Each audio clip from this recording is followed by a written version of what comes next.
You're listening to the AZREIA Show. If you're looking for quality real estate investing information that you can trust, you've found it. Stay tuned and join the tens of thousands of members that have already benefited from AZREIA, your home for education, market information, support, and networking opportunities that will advance your real estate investing career. Welcome to another episode of the AZREIA Show. I'm your host, Marcus Maloney. We have our executive director and co-host, Mike Prete here. Hello. And we're going to be talking with Devon Kennard, former NFL player, now successful real estate investor. And we're going to get his background, get his story, and talk about what he used, how he used the NFL as a vehicle into real estate and vice versa, where he could retire on his terms versus having the NFL dictate to him. So, Devon, welcome to the show, man. Thanks for having me, guys. Appreciate it. All right, so give us your backstory. We know you're a couple of generations NFL players, so kind of give us that backstory. Yeah, my dad played 13 years in the NFL. We ended up in Arizona because he actually played for the St. Louis Cardinals, and then they got moved and became the Arizona Cardinals. So he was a part of that transition. My family moved to Ahwatukee area. That's close to the facility. The same facility that the Cardinals are at now is the same facility they're at way back in the day. So parents moved to Ahwatukee, and that's where I ended up growing up and being born. So, I'm a local AZ kid, went to Desert Vista High School and went to elementary, middle school, and all that in Ahwatukee, and then went to USC for college and then played 9 years in the NFL. So it was cool being born and raised here. And then, kind of the reluctant thing when I was coming up is like, oh, I'm going to get out of Arizona and I'm not going to come back. Right. I'm going to spread my wings. But I got to explore and travel a lot of places, live a lot of places, and then you gain so much appreciation for home. And, so my last few years in the NFL, I ended up playing for the Cardinals, played 3 years with the Cardinals, and it was just like, man, there's a lot of great places. I love traveling and exploring, but there's no place like Arizona. And so, I moved back here, and, now I'm a few years retired in 2023, so a couple years out of the league, and just growing my real estate portfolio and my lending company here locally. Okay. So why real estate for you, right? Versus stocks, crypto, some of those other investment strategies? Yeah. So for me, when I first got drafted in 2014, I kind of went through this cycle of everyone in the locker room was telling me what they were investing in, and everybody was stock market. Like, I have this financial advice or that. So I did that for a little bit because it felt like that's what I was supposed to do. Right. Because other people were doing it. But I had this mindset. I was drafted in the 5th round. There's reports as like, I was just going to end up being a special teams player, maybe only play a couple years. So my mindset was like, I want to use this money as much as I can to put myself in a position to where I have enough income coming in to, sustain my lifestyle and do what I wanted to do. So my first number was like, I wanted to get to $10,000 a month.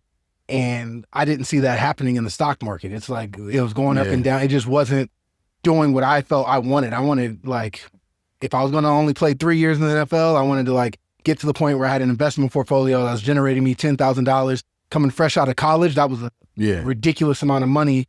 And I'm like, that'll give me a nice apartment, a car. Like, I'm living good. So that's why I got started. And reluctantly, knowing what I know now, I actually didn't start investing here though, because I'm from here, went to LA for college at USC, and then got drafted by the New York Giants.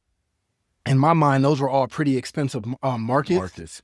So I chose the Midwest because you can buy a $100,000 property and charge $1,300, $1,400 rent. So anybody who knows like the 1% rule, it was crushing that.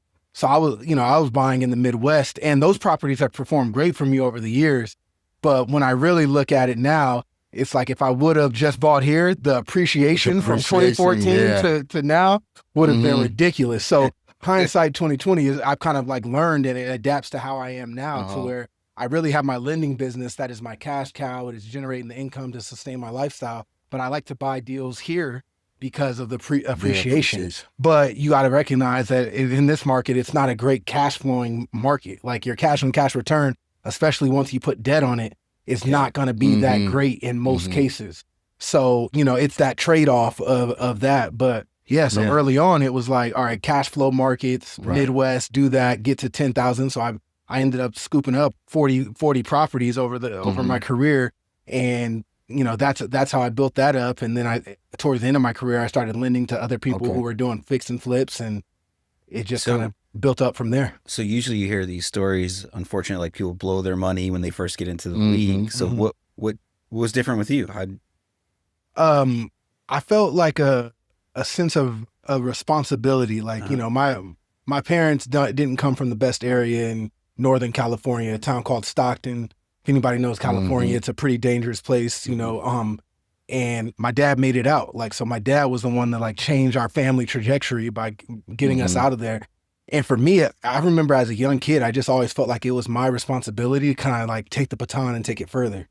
Like, he did the hard work on like getting us out of the hole.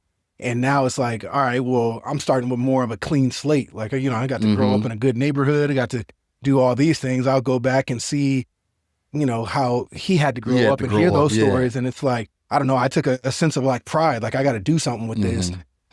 So yeah, I think it started with that as a young kid, and that's motivated me in football. But also, like, I hated that notion. I remember even being at like DV of like the jock athlete, and like, I'm like, so I always got good grades. I was like, I can do both. Like, I wanted to be able to have success on the football field and professionally. So while I was young, that was school. And then as I got older, it was like in business. So I think that I was just kind of wired that way, but having an example and having the motivation from my dad definitely helped. Awesome, man. So investing in the Midwest, right? So that's what you needed at the time. You needed that cash flow at the time because your goal was 10K, right? So talk about, if you don't mind, Mike, talk about how you navigated, right, being in the NFL, investing out of state, or investing here. Did you have a property manager? Did you have a team?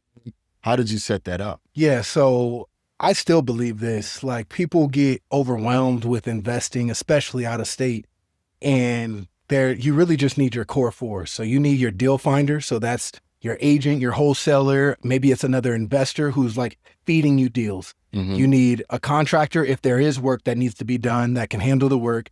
You need a property manager, and then you need your lender. So if you can put those four pieces together, then you can invest pretty much anywhere in the country. So for me, people always were surprised as I was building my portfolio, like, how are you able to balance that in football? And it's like, if you put the right systems in place and you have the right team in place, it wasn't taking me a whole lot of time. Like, because I had property management, I'm looking at monthly statements. I got to do that once a month. And I'll spend my off day really reviewing the statements. If I had any questions, if anything came up, that's what I did. In the off season, that's usually when I went on aggressive mode on purchasing. I had a little more free time. So it's like, I would like to add 5 more properties. So that's where I'm really communicating heavy with the deal finder, finding me the deals and all that. And then I would set parameters around it. Like, even with my deal finder, don't send me 100 deals. I don't want to be on a wholesale list where I'm getting 100 deals. While I was playing, I can't review all that. Yeah. So I'm a serious buyer, but I need you to do that work. This is what I'm looking for. This is what I'm looking for. We need to fit in this box. You do the work and send me those. And if they fit and I like them, I'm gonna buy them. Yeah. So that's kind of how I've always built the relationships. And then even here locally now, it's not that much different. Like, I still don't want to property manage. Luckily, my wife doesn't mind property managing, at least for now. As our portfolio grows, we might have to offset that. But I'm never going to be the one managing our properties. 1, because I don't want to. 2, because of my background. Somebody might be, my back, mother. Like, I'm like, real quick. So I stay 10 degrees removed. Intentionally for those 2 reasons. So I always want to have that. And then now I have my lending company where I'm lending to fix and flippers and developers. But with that, it puts me in rooms where I have a lot of opportunities. So when I do want to buy, it's not that hard to find opportunities. So I feel like it feeds itself. Okay. So what are you doing now? I'm really focused on my lending company right now because what I found, especially if I'm going to be investing in Arizona, is the play is appreciation. And I can buy deeper because I can have the relationships and I can buy a good property, renovate it. I got good contractors. So I can force equity, but the cash on cash return's not outstanding if you're going to put debt on it and all that.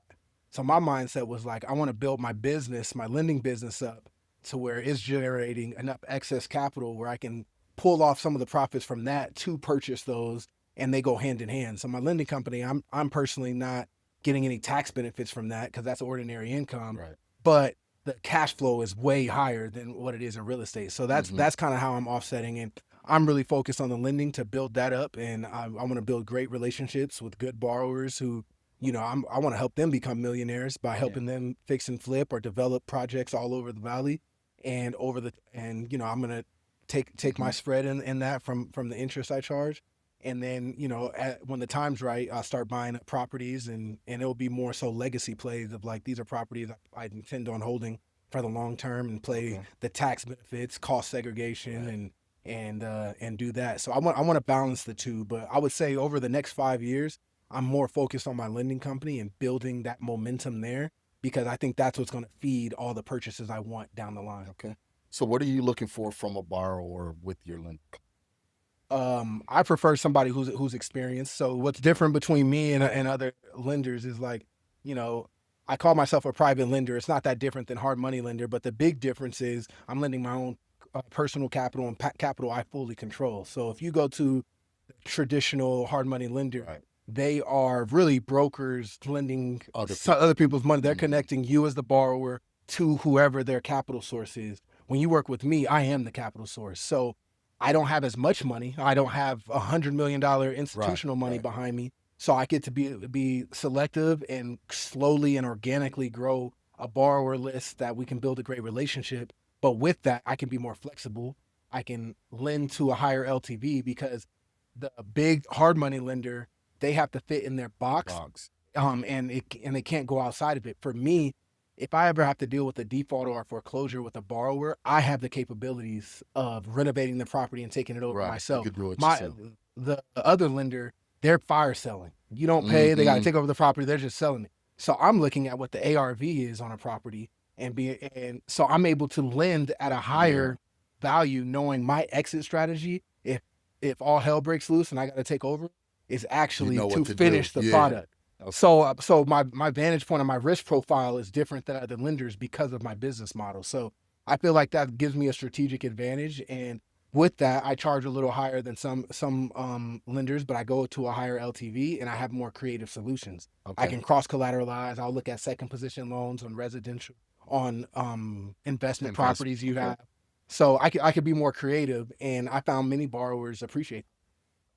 Excellent. So is it 6 months, year? You're just all mine are 1 year term. 1 year, no prepayment penalty. So payback. Standard loan for me is 12% annualized. So it's more like you can probably get from some of the bigger lenders. You could probably get like 10% right now. So it's a little bit more than that. But if you plan on getting in and out of a property quick, in 6 months, the difference between 10 to 12% annualized isn't that much. And when you factor in, I'm lending at a higher LTV and things like that, it actually becomes a wash. It's a better opportunity for the investor to get in, right? Especially with somebody that's experienced, they can get in, get out, and keep that money turning. Keep the money turning much quicker. So what if, so there's different lenders, like, so I wholesale too, right? Sometimes we just take it down, clean it out, sell it, and we're done in 30 days. Do you have like a minimum, or is it prorated for the month? I mean, you just got like, no, I don't have any minimum. So if a wholesaler came to me and they're doing it themselves, they can do that. They're just going to have to pay the 1% origination fee and then the prorated interest. But if they're turning it in a month or less, I don't care. Let's get through it. I made my point and the prorated interest, and then hopefully they got another one that they plan on doing it again. So right after that, the velocity of money works for me and works for them. Okay. Yeah. All right. How did you get into the lending space? So as I was building my portfolio, towards the end of my career, I started to see that the cash on cash returns were going down. So when I was in the Midwest, I was buying more or less turnkey properties, which, if for any listeners out there, turnkey is essentially, you didn't really have to renovate it at all. Like I essentially was buying it from a fix and flipper. They probably bought it for 30 grand, put 30 into it. They're all in 60 and they sold it to me for 100. I didn't care because I didn't want to find the $30,000 property while I was playing. So I'll pay the 100. I'm charging rent for $1,400. So I started to see that, but that spread was getting squeezed. Interest rates were rising, property values were going up. So even in the Midwest, the cash on cash returns weren't as robust as they once were.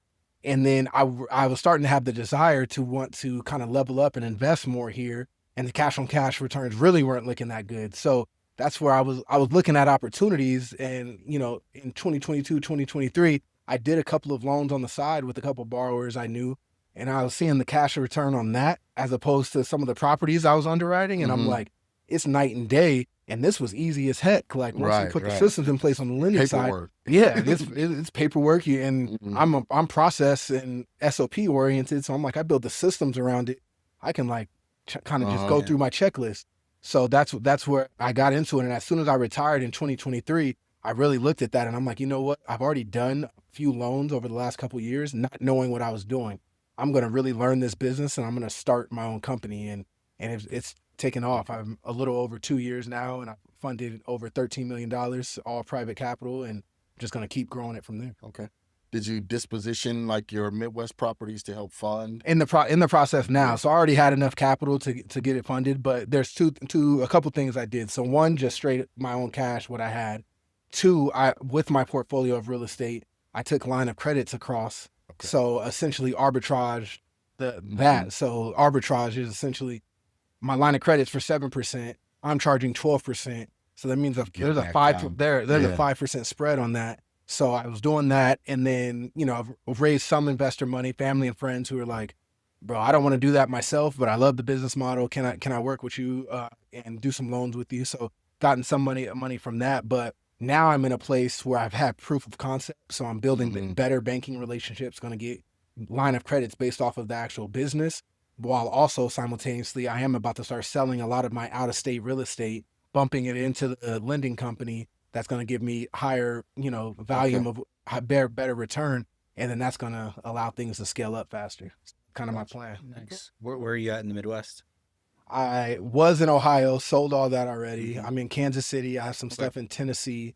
And then the only East Coast market that I'm in Tampa Bay. I have 2 sixplexes and a duplex out there in St. Pete. So it's, Nice. really, but those properties are awesome. But the only problem out there, which is the hurricanes, and it's Insurance. like insurance is going up, and then even with the insurance going up, they won't cover for her. So I'm like, so if a hurricane does knock my house over, so eventually I even might. Those Tampa properties, their market is very similar to Arizona, so those properties are crushing it, like a ton of appreciation, all of that. But I'm like, the risk in that, I'm like, so eventually I'm least in a hurry to sell those ones because they're performing so well, but eventually I'll probably even sell those just because that risk profile. Every hurricane season, I'm like, please God, don't knock my Go to Miami, not to Tampa. So 2 years here in Arizona, hard money lending. What else? Are you working on anything else? I would say that's my main focus, but Okay. besides that, I do still buy, if I see a great deal that I really like, I'll take it down. So, I'll do that, but I'm really focused on the lending right now. I feel like keeps me busy, gets my hands full, and building my network of contractors, of wholesalers, of agents, the whole bit. So, my goal is to be a household name in the lending space when people are looking for private money and not just trying the bigger institutional. So I think I'm making headway there in that direction. So what's the Arizona market look like for you right now? What I'm saying, there's a mixed bag, but overall holding time is longer. Mhm. So if there's any listeners out there who are fix and flipping, you're better off betting that it's going to sit on the market a little longer. So don't underwrite like you're going to renovate in a month or two and get out in 2, and the deal works great at 4 months. Like, underwrite for 6 months, see if it works at 8 months. Cause I have some borrowers that's sitting, that they have some stuff sitting and I don't know why. I've seen the properties, they look beautiful, good locations, all that. And then there's still some that like sell quick. So like, it's kind of like no rhyme or reason, but I would say you're better off assuming that it's going to sit longer than expected. And because if you're going to be surprised, you'd rather be surprised that it sells so fast, not surprised that it sits 3 extra months. So, things I'm telling borrowers I work with is keep enough liquidity to handle that. Because, I don't know what's going on in the economy overall in the country and what our market's going to do, but how you sustain a downturn is having enough reserves. So, I wasn't around and really doing business in 2008, so I can't speak to that, but I'm so conscious of protecting the capital that I've earned through playing in the NFL. I think about like, how do I protect the downside? And it's like, if you're having properties that are cash flowing and you have enough reserves to handle the issues, then you could sustain. The people who end up really screwed is they have little to no reserves. So if you're a fix and flipper and you're trying to scale to 10 projects at a time, and now all your capital's out, if a few of those go bad or sit longer, that's where you're in a position where you have no answers, no options. Right. So if you keep a higher cash reserve, it protects for that, and now it keeps you in the game longer. So you might not scale as fast as you wanted, but you scale for sure, and you're not going anywhere. So don't over leverage, guys out there. Don't over leverage, right? Yeah. So good point. So you probably wouldn't do 10 deals with one investor then, or would you? If they have enough cash reserves, I would. But that's one of the main things I'm looking at. Like, I'll lend at a higher LTV if you got stuff to cross collateralize. All that's cool, but you can't do that and want to double the size of the deals you're doing and get all your capital out. Like, keep some reserves, because I don't want to take over your property. If you have enough cash reserves, you're going to be able to weather the storm, and I'm not going to have to. I'm protecting you and protecting myself. Okay. So let me ask you this. Have you seen, because it sounds like you were a leader in the locker room, right? Did you see other people move from stocks into real estate because of track record you were building? Yeah, it's interesting. I've told this story once before, but while I was playing, I took some riff at different points from coaches and players, because it was kind of like, oh, DK, the real estate guy. Like, I go home and I'm posting content about real estate investing. But while I was playing, I became passionate about it. And it's kind of come full circle, because towards the end of my career, and especially now retired, those same kind of guys coming to you, blowing my phone up like, oh, teach me how to do this, or what do you think of this? And it's all love. I give all the help I can, but it is kind of a full circle moment, because I'm like, yeah, this is the same kind of stuff that I was getting real estate guy. Yeah, like, real estate guy. You gonna post a real estate video when you get home? And I'm like, yeah, matter of fact, I am. But so it's cool. I would say across sports in general, guys are getting smarter. Like, when I first got into the league, all guys really talked about was the stock market and stuff. And middle towards the end of my career, there were a lot more dynamic conversations. And not everybody's super into real estate, but whether it's private equity, ownership, get in instead of just straight marketing deals, trying to get shares and stock out. So like being more business savvy. And I think you're seeing more and more of that. But one thing I always despised is, like, it is so acceptable for the star players to be business people. Like, you have Patrick Mahomes buying sports teams and like, people like post about that and say that, but the kind of culture is, if you're not one of those guys and you're a lower mid-tier guy on a team, you need to keep football the main thing. Keep the main thing the main thing. Yeah. And I'm like, no, either keep that energy across the board or don't, because those are the guys that actually need to build some momentum when they're done. Because those guys making those top salaries, the Patrick Mahomes, even if they didn't make those investments, I mean, it's going to be hard to blow through that much money. But the guys who are mid-tier, or on the lower tier, those are the guys that should be, pursuing other things, because while they might make good money, it might not be lifetime money necessarily when you factor in taxes, like, and all that. So that's something that I really kind of preach to guys, is like, obviously you got to keep the main thing, and football was the main thing for me for, majority of my life. But I had free time just like everybody else. And some guys are doing other things, and my free time was business and real estate. So it's all how you spend your time. Have you seen the league put an emphasis on financial education with players? Yes and no. They try, but it's not that important. Okay. Like, they have programs, but like, cause I speak at them and they're good, but it's like a 1-day event and I'm on a real estate panel for an hour.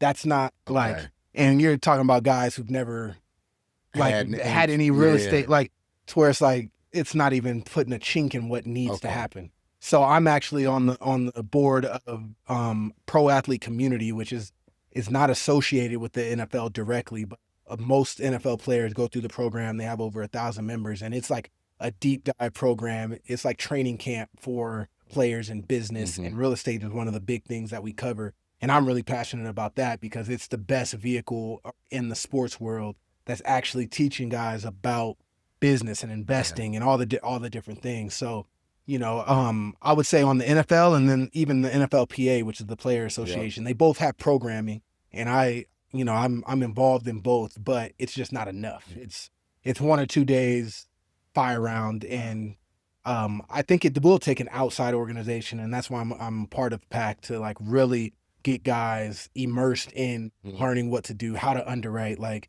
things like that, because just because you have money doesn't mean you know what to do with it. Right. Let me jump in because Go ahead. before you got in here, we were talking about the college players now able to get paid. So I wonder what's going to happen there, right? Like we're talking about guys going to the pros. Like, what are they going to do with their money? Now you got these even younger guys, 18, 19, probably getting some big checks. What's the guy from ASU? Not even college. There's some high school. Really? So I mean, I hope these parents really educate themselves, because what's troublesome is these kids don't have a clue, but then some of these parents aren't educated and they don't really have a clue either. And then it's so a big thing, like these kids are young, and I don't like the notion of like save everything, you don't need anything, because like at least in the sports culture, you start talking like that and you're going to turn guys off. Because it's like telling me I can never buy the chain that I liked or the watch that I like. So my mentality, even while I was playing in the league, there was bucket list things that I wanted, but my mindset was I'm going to get it with passive income, not earned income from the NFL. So I'm going to take my NFL money, invest it, and once my investments are generating enough revenue, then reward myself with some of the things that I want. So I think that's the messaging that I would want to give these young kids, is like, they make $100,000. I'm not going to tell them don't buy anything. It's unrealistic. 18-year-old kid, never seen any money, but save 70% of that. Like you're 18 years old, 30 grand, like that's a lot of money. That's a lot of money. Like you got a chance down payment on a car. You like get the nice little, you don't got to get it crazy. You're not little baby out here, but you can get a nice necklace, nice little watch. But and then shut it down. Like you don't need more than that. So I think that's the messaging I would give. I think that's the better message, because you try to go in there and teach these high school or college kids of like save every penny. I think you're gonna miss them. And that's unrealistic, even for adults, right? Even when we get a check or something, it's like, okay, I reward myself with something, right? So that's good. That's good, because that was one of the things that I always saw. I was like, the NFL should really put more emphasis on, and not just the NFL, but NBA, all of these different sports leagues, train these individuals how to take that money that they're making to reinvest it so they can make more money. So. Right, man. What is your book? You wrote 2 books, you said. Yeah. So my first book was It All Adds Up. And honestly, I wrote both books because I've read almost every book that I can on real estate and on business and stuff. And there wasn't many people who wrote books who looked like me and come from the vantage point that I come from. So, I feel like with my background, I've been able to get in rooms that a lot of people can't get into. But I played football my whole life. I've been a part of that culture my whole life. So I can translate it in a way that really relates, and I can have the exact same message as the guy from Goldman Sachs on like how to on portfolio balancing and or whatever, but it's going to hit way different for me than it is from that guy at Goldman Sachs. So my mentality is like, I've learned a lot. I don't know everything, but I know a lot about business. I know a lot about real estate, and I can acknowledge that like when I write these books, but I want to write for people who are interested in sports and other athletes and minorities and people of color. It's like, oh, this dude played like 9 years in the NFL and is really into real estate and really into business. Like, oh, I'll pick that up, and like it translates a little better. So that's the why behind both of my books. And so It All Adds Up kind of tells my personal story of how I got a lot of what we discussed today. And Real Estate Side Hustle is really like how to be a business professional, a high earner, and start to build your side hustle while you're doing it. And for me, that was real estate and how to do it passively. Because a lot of people say passive investing doesn't work, or it's not real. And it takes intentionality, and it takes a definition of what passive is for you. So for me, it wasn't not working at all. For me, it was about 5 to 10 hours during season a week and 20 hours in the off season a week. And I felt like that was reasonable amount of time to build my portfolio And, you know, if you can't spend 5 hours a week, we have an off day that can get a few hours there, lunch breaks. Like I was just intentional with my time and I felt like it was worth it. So, you know, that whole notion of whether passive investing is real or not, like it's as real as you want it to be, and you get to decide what passive looks like. But if you build the right team and the SOPs in place, you can do it. Sounds good. Sounds good. I like how you talking you want to about go buy a house. standard operating procedures and everything like that, because a lot of people don't come from that perspective. Even real estate investors that have been in the business for a long time, they look at real estate, you know, as a hustle, right? I need to go and buy this house so I can flip this house into this and to that. But when you talk about SOPs, it lets me know that, okay, this brother, he know what he's talking about, right? Yeah. He know he got to have these processes in place, because when you have those systems in place, it gives you the freedom for you to still work, you know, and train and everything like that, because, hey, it only take me 5 hours because I know this, is what I and do. this. Yeah, exactly. I always say, once you've done something for the third time, it needs a SOP. So And, true. Like, because it's like, if you're just kind of scrambling and figuring it out every time, if you've done it 3 times, you're probably going to do it a 4th, a 5th, a 6th. So that's a trigger for me. Like anything random, there's like a system, like, oh, I've done this 3 times. What is the process? So so when I have to do it again, it's as efficient as possible.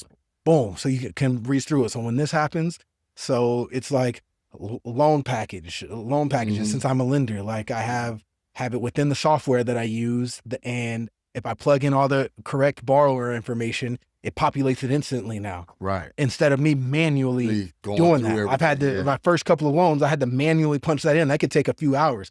Now, get all the borrower information and it populates it in 5 seconds. Amazing. That saves an amazing amount of time. So even within real estate, there's tons of things like that, like building your buy box. So your wholesalers know what you want, what you want, and things like that, and having automated emails that you send out. Like there's things that can just expedite your process. And people, they have that misperception of efficiency, right? I look at efficiency as, hey, this is saving me time so I can do what I really want to do, right? And when people build their business, they don't think about that. They don't think about having that automated email. Okay, if I'm sending this same email out to the same, to different people multiple times, all right, let me just create this standardized email. That way I just click, boom, it automatically goes. Change the name maybe, and then that's it. Exactly. So, good. Love it. All right, man. So where can we buy those books? They're on Amazon. It all adds up. And Real Estate Side Hustle, you can find them both on Amazon or my website at devonkennard.com. Okay. And you can find my lending company at We Are 42 Solutions. And if you type my name on social, I'll pop up. So, if you're investing here locally in Arizona, reach out for sure. Love it, man. Last question. What was your favorite play? If it was at USC or in the NFL, what was your favorite play? I have a couple, but first one that came to mind, I was drafted by the Giants, and then I wanted to re-sign there, but they gave me a really bad offer, and I was mad because I thought they were going to offer me better. So I ended up leaving. I go to Detroit, and when I went to Detroit, we played New York in Detroit, and Daniel Jones throws like a flare route to Saquon Barkley, and it was behind the line of scrimmage. And I scooped it up and went and scored on my old team. Nice. Scoop and score, huh? So that scoop and score was a big one. I think it hits it even different because it was my first and only touchdown in the league, but also against my old team that should have paid me. So yeah. All right, but now all right, so it's either that one or when I was in Detroit as well. I had some of my best years in Detroit. I came home, had all my family here, and we were playing against the Cardinals. And it was Kyler's rookie season, and I had 3 sacks at State Farm with all my family, all my friends there. So I went ballistic, family went ballistic. So those go hand in hand for sure. Amazing. Okay, there we go. Great ending, man. Yep. Awesome. Well, thank you for being here, DK, man. We really appreciate it. Thanks for having me, guys. And we'll be looking forward to you. So if you need some lending, you need some financing, make sure you reach out to DK. I'm sorry, I'm calling you DK. Everybody call me DK Okay. too. Yeah, we have DK. Yeah. Okay. If we're all in the room, all 3 of us gonna turn around. Okay. Well, we appreciate you being here, man. Thanks for having us. Thanks for having me, guys. Thanks for listening to the AZREIA Show with your hosts, Marcus Maloney and Mike Del Prete. We hope you enjoyed this episode. If you found this information valuable, head over to AZREIA.org and learn more about our community.